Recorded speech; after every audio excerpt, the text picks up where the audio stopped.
What's going on, everybody? C4, welcome back to the channel, and today it is time to unveil my 2022 NFL Draft big board. I got a top 50. We're gonna go through it. We're not gonna go through every single player, but we're gonna go looking probably about chunks at 10. Look at the groupings and discuss maybe things that might be anomaly, things that might be against consensus, players that I really like, maybe players that I am sleeping on. But I'm not gonna go through every single player because, come on, we'll be here for 4 hours just talking about every single player here. But if you do want to get my thoughts on every single player, check out my Patreon. Every single Patreon subscriber from big to small gets access to my little bit of a draft guide, if you will.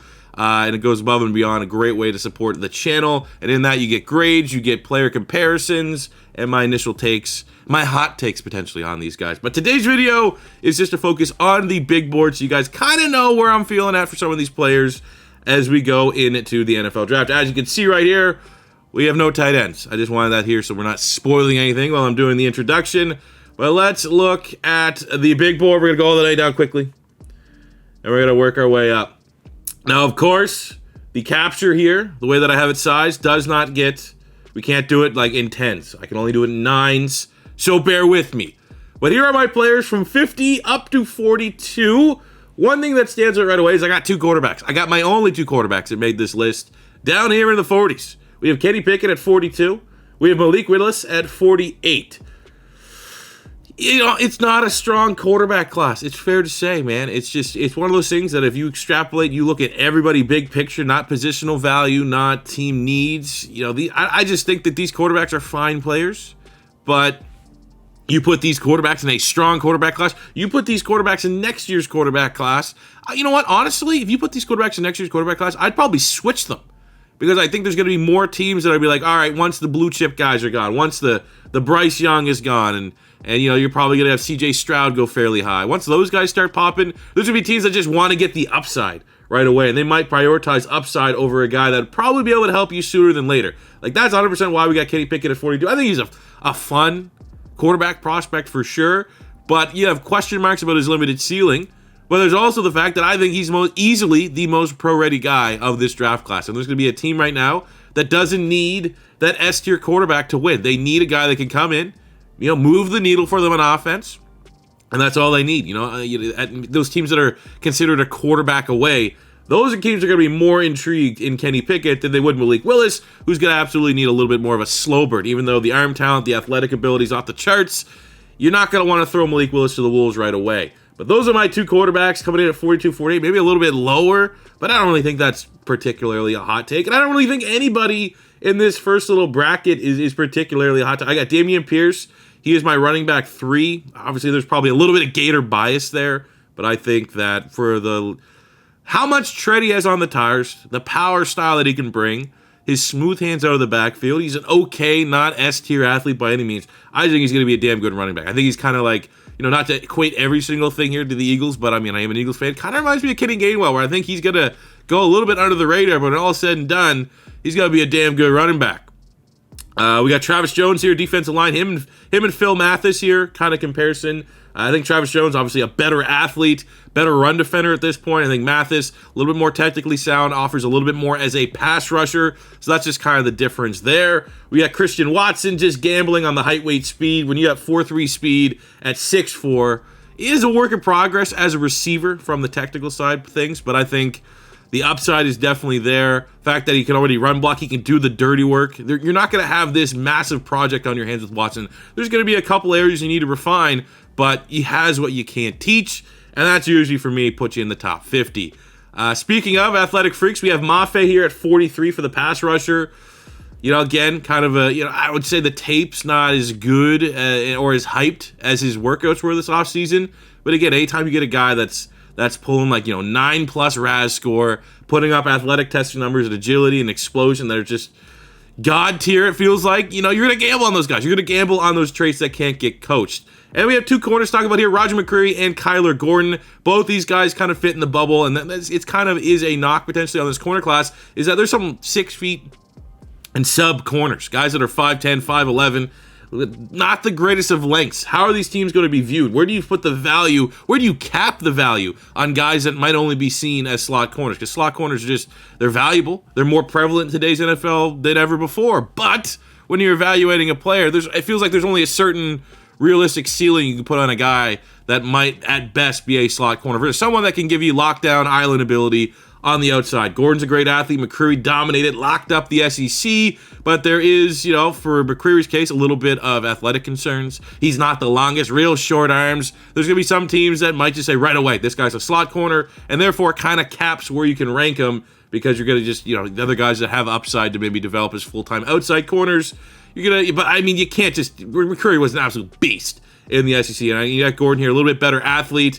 1-year starter at Washington, some pretty decent production. I mean, he got picked on when teams just weren't throwing in McDuffie, but he's a good player. But again, is he an outside corner? Is he an inside corner? That question mark kind of has him coming at 45 on my board. Look at the next group of players. We have at 41, Kenneth Walker III. He's my RB2 in this year's draft class. Tested a lot better than expected at the combine, but that straight line speed shows off, his home run ability at Michigan State. Just an incredible year at Michigan State. Really, the only knock on him is questions about him being able to catch the football out of the backfield, run routes, and that is, in today's NFL, not ideal, but I think Kenneth Walker would be maybe the most valued in a committee approach where you have guys that have those skill sets and they don't have what Kenneth Walker can have, and that is a chance to take it all the way on every single play. We got Kenyon Green, just as kind of a safe pick on the interior line here, a guard out of A&M. Kind of versatile, had some tackle experience as well, but ended up having to go back to guard. I will say, out of pretty much anybody that was hyped, he was the guy that at the combine on-field drills, I was the least impressed with. He didn't look anything special. But I would say at this point he's coming in at 40 because he does seem like a fairly safe pick, plug and play sooner than later starter at guard. Just don't know how high his ceiling is. We have Penning at 39 tackle. I think he's going to go either one. He's a boom or bust player. He's either going to be a guy that's a savage, old school, productive type tackle, and or he's got to be a pedaling machine at the next level. So, there is a little bit of gale. That's what happens. These are the kind of guys you get in this 30 range. The guys that are fringe first rounder, early second round if you're going on true talent. They're not going to be sure things, but they have the potential to be very, very good football players. We have Quay Walker, linebacker at Georgia, 38. Height, weight, speed, historic defense. Very intrigued with his skill set. We have Logan Hall, the edge rusher from Houston. He could, 3-tech. I think he just get a really versatile 280, 285. Played a lot of positions at Houston. Great athlete as well. Very similar to Peyton Turner, who went, first round of the Saints last year. We got Jaquan Bisker, the safety from Penn State. Versatile. I think he's I think it's a really good safety class, all things considered. Good athlete, big-time hitter. Great athleticism, great hops, explosive playmaker. We have Tyler Smith, the redshirt sophomore out of Tulsa, pretty much dominated every year that he was at Tulsa. Get another player. He's classified here on the Draft Network as an interior lineman. I think you're probably going to put him at tackle, and I think he's a fringe first rounder. I would kind of look, maybe, I did my worst mock ideal pick, but you could see a team like Tennessee, some team that's desperate to get some upside at that tackle spot, or just really across the offensive line. Tyler Smith could potentially sneak up into the first round. Very, very upside-y player, for sure. Drake London at 34, probably the guy on this that's all right, why is he doing this? Some people have him as wide receiver 1. It's my biases. I've been burned by players like Drake London before on my favorite team, and not just because of his build, but from where he comes from.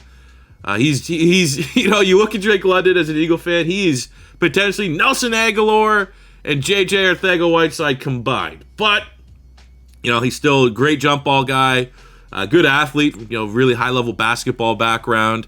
My question is for Drake London. The reason why he's at 34, and that's still not unbelievably disrespectful. I didn't completely write him off.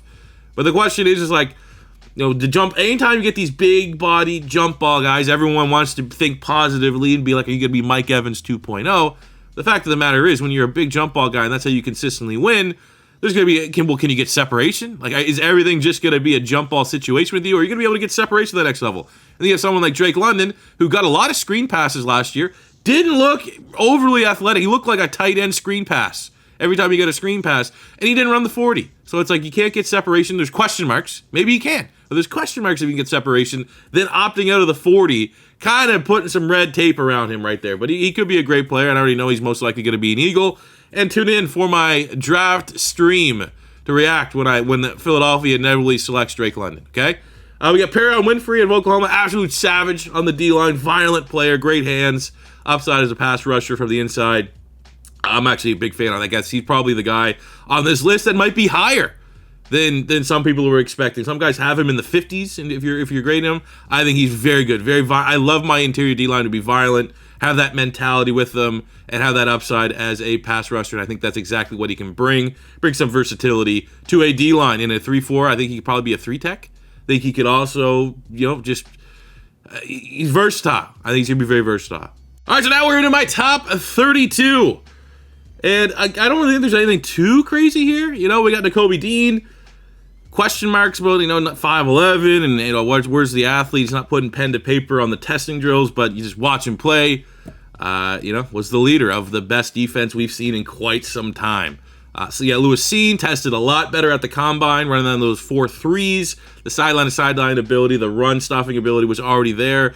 Maybe not the best, in coverage, especially compared to some of the other safeties, but ultimately, you would gamble on that athletic upside that he's going to be able to put it together and become a complete safety. We got a Job who unfortunately hurt himself during his pro day. Was it the pro day, or was it just like a workout? Either way, it's very unfortunate for a guy that has an incredibly high ceiling, but is very much still a project. Gonna have to, essentially redshirt him this year, which, is valuable to a degree, but you really also want him to be able to get those reps in practice. We got Karlaftis, who, again, another, he's one of those guys, I think, when I look back at the draft class big picture, not too sure what to think about him. The production wasn't really there. Athletically, he's good, not great. You want to almost say that he's kind of a safe pick, and you don't really know how high his ceiling's going to be. But then, I don't know. He's a question mark guy, probably a little bit lower here at 29 than some other people's lists. I think he probably still goes in the first round, especially if you're looking for a power rusher. And I would probably say that's fair to pile onto him, that he does have kind of a high floor a little bit. Where is his ceiling, though? There's a question mark there, so that's why we have him at 29. Andrew Booth Jr. at corner. I think an easy first-round grade here. Can tackle well, good athlete, had production. Wasn't everyone on Clemson kind of sucked last year to a certain degree, but he was fairly consistent. So I do think he has upside to be a corner one in the NFL. Really reminds me of Jalen Johnson of the Chicago Bears. We got Jermaine Johnson, the edge rusher for Florida State. Very good athlete, absolutely tested out of the park. Had a huge breakout year at Florida State after transferring from Georgia. Just not a lot of bend, And you look at the deep dive in the analytics and pressure rates and all that stuff, it's not overly impressive. You're kind of gambling on a stiff athlete at this point. But again, with anytime you have still an athlete and you can put him in the best position to succeed, there's a certain cap on how low those guys are going to fall. So maybe I'm a little bit lower on Johnson. I actually think on the draft network he was like their number 9 prospect. But he's still most likely going to go in the first round. We got Jahan Dotson, really good route runner out of Penn State, really good wide receiver. It's just really stacked at wideout this year. Dax Hill at safety. I would classify him as a defensive back. That's where the value comes for Dax Hill. Are you going to view him as a safety prospect? Are you going to view him as slot nickel package type guy, slot corner? Which I think personally, looking at his skill set, I think he's probably better suited to be a slot corner. And if you are, that's where the discrepancy comes, because I think if you're just if you say this guy C4 100% is going to be a safety only, I probably have him a little bit higher, but I just unfairly perhaps knocking guys that are slot corners. I feel like there's just a certain ceiling there. I want to look at the positive side. Instead, he brings that versatility. You can put him in a lot of different roles to excel in today's NFL. But the reason why, just as far as the safety is concerned, he's not a little bit, is that, if I'm comparing him to other safeties that are clearly going to be safeties and he ends up being a slot corner, there's a little discrepancy there. And where he's kind of going to go positionally. But still, very good player. Big fan of Dax Hill. And lastly for this, we have Devontae Wyatt, who was probably the most, if I had to say, a winner from the combine drills. I mean, he won the combine. S-tier athlete. Just, it's another Georgia defensive lineman. But he was so good on the on-field drills. But there's been a lot of off-the-field stuff kind of popping up here. Didn't really want that to affect it too much on my draft boards. But, subconsciously you have that, where it's just like, all right, maybe not the best guy out the field. Probably going to fall a little bit. Some teams might completely write him off their draft boards, but he is very good. A little bit older, too. I have him at 24 because he is a 24-year-old rookie. But, hell, if the off-the-field stuff is, you can pass your checks, he's a very good football player. All right, look at the next group from 15 to 23. At 23, I have Arnold Ebiketie. He is absolutely an edge rusher that I'm higher on than most.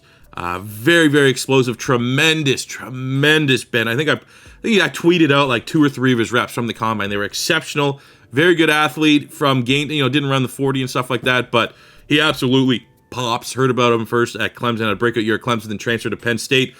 I'm all in on Arnold Ebiketie. We got Zion Johnson, very safe interior lineman, played everywhere. I remember he worked out his pro day at center, could be a guard, could be a tackle. I think he's most likely suited to be a guard, but I would say one of the safer players in this year's draft class, relatively high ceiling as well. We got Olave and Williams here at wide receiver. Kind of, what do you need? Both these guys do offer speed.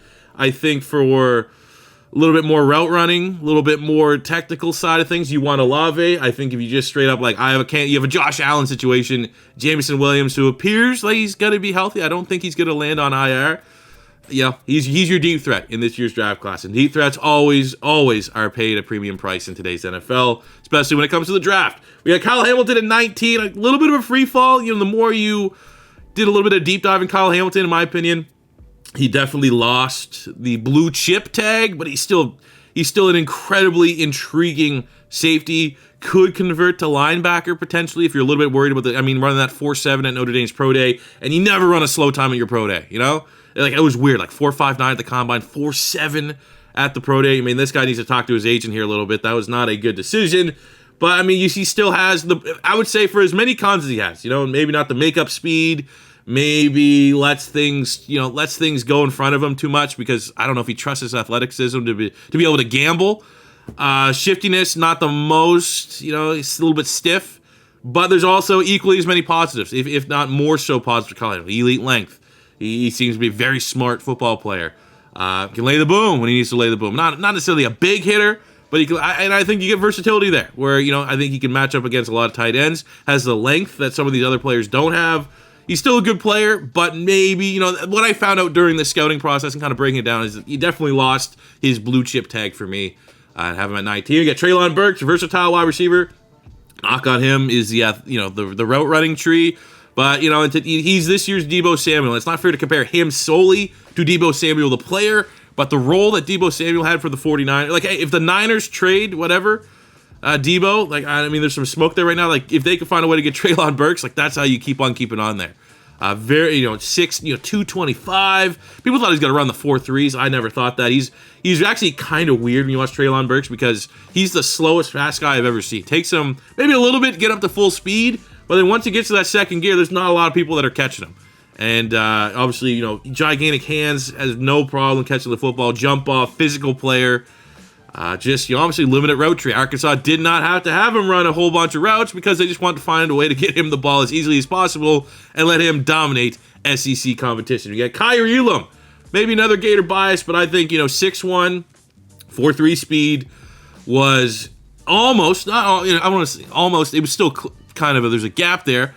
But you're talking about, and we like to reference when you talk about Derek Stingley, how good he was as a freshman. Elam was just a little bit below that. Elam was very good, part of a god-awful Florida Gators defense. And I think when you have, and I believe Kyrie Elam has that put me out on an island, lockdown potential, I'm always going to kind of buff those guys up just a little bit in my rankings. You got Charles Cross here at 16, tackle out of Mississippi State.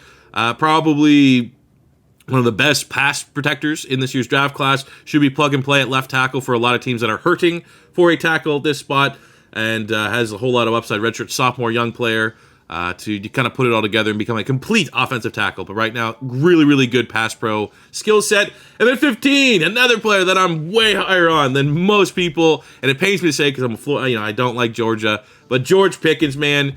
If George Pickens didn't have the ACL, I think honestly, I don't want to say wide receiver one, but I would say he'd be getting a lot more wide receiver one conversations if he played this full year with Georgia. And it's Georgia. They don't throw the football. If he was in any competent offense and was healthy, I think the perception of him would be drastically different from the consensus. It seems like he's a little bit of a dickhead off the field, that little diva wide receiver to him, which some teams want to avoid in today's NFL, because I'm not saying he's Antonio Brown, but if you kind of trend towards an Antonio Brown, you're going to be viewed as a guy that could offer a lot of distractions.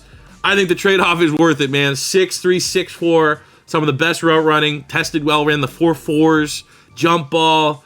I think he can do it all. I literally think he's a do-it-all wide receiver, and I hate saying that because I hate Georgia players, but Pickens, I got him as my number 15 player in the draft class, which is kind of ridiculous, but I'm that high on him. All right, well, now we're just going to look outside my top 5. At 14, we got Trent McDuffie, who kind of falls into I think teams are going to view him on the. He played outside exclusively at Washington. I would be foolish, I think, for me just to view that he is going to be a slot corner. He's 5'10". You know, it's 5'10". He's like the same size as Jair Alexander. No one really questions him. And he's almost J.C. Jackson height. You know what I'm saying? Like, no one really questions these guys' ability to play on the outside. Very smart. I feel like in terms of DBs, the highest floor, I would say, out of all the defensive backs in this year's draft class. So I value that a little bit. I got Jalen Petrie here at 13. Another one of, like, you know, he's one of my guys, man. He's going to be higher on my list than probably a lot of other guys. I think he can do everything, man.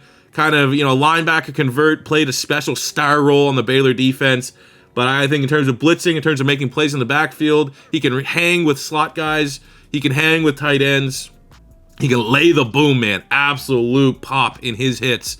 And he tested well. Not S tier, not a freak athlete by any means, but he's a good athlete. Got in the 4.4s, and I just think, you know, he's kind of the best of both worlds. When you look at, you know, someone like Dax Hill, who's a little bit more shifty, can do a little bit more of the coverage. You look at someone like, you know, Kyle Hamilton, who uses his length a little bit more, but you're going to value him a little bit more, hanging up with tight ends and affecting the run, in fact, making tackles in open field, open space. And I feel like Jalen Petrie is kind of the best of both worlds there. We got Breece Hall, freak athlete at running back, can do it all. I think if you need a running back this year, I mean, now there's getting a little bit of momentum. Maybe Buffalo could be pulling the trigger on a running back sooner than later. I'd be all here for that. We got Travon Walker, maybe a little bit lower on him. I think it's still, you're gambling on the athlete right now more than anything, and it's a hell of an athlete to gamble on. He is a generational type athlete at pass rusher. But I do think he's a little bit more of a work in progress than maybe led to believe right now. We got Devin Lloyd at linebacker. Would have loved to see him run a little bit better than a 4.6, but you can't watch, you know, and I watch this as a team that desperately needs a linebacker in the Philadelphia Eagles. I don't want to say desperately now that we got Kaiser White, but we very much need a linebacker.